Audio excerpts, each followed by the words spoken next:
Ver baba çalıştır.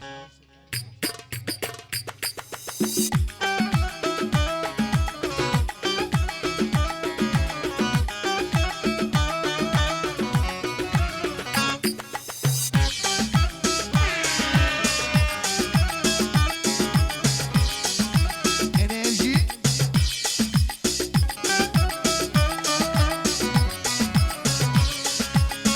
Söyler yanır galetmiş seni aradan.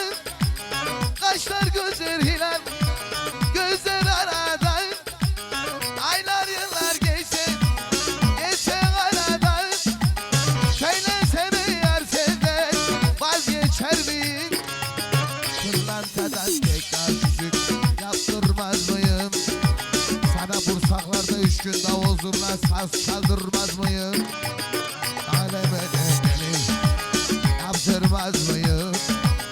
Söylesene yar senden vazgeçer miyim?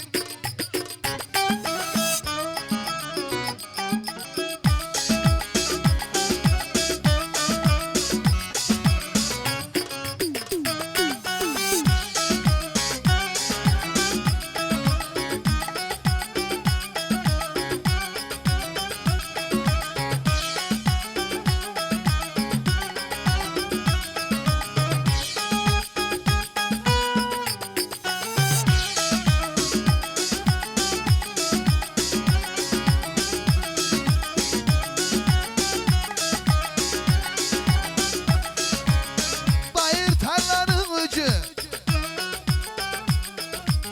çip oynar iki baş. Küçüğünde neler var büyük çağın alıcı. Vay hovarda hovarda,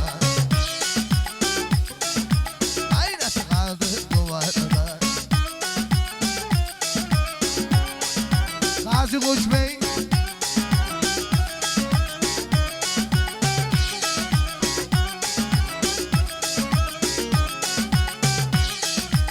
üç güvercin uçtu mu?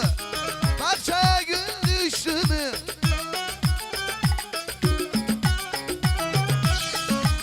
Varın söyleyin cello'ya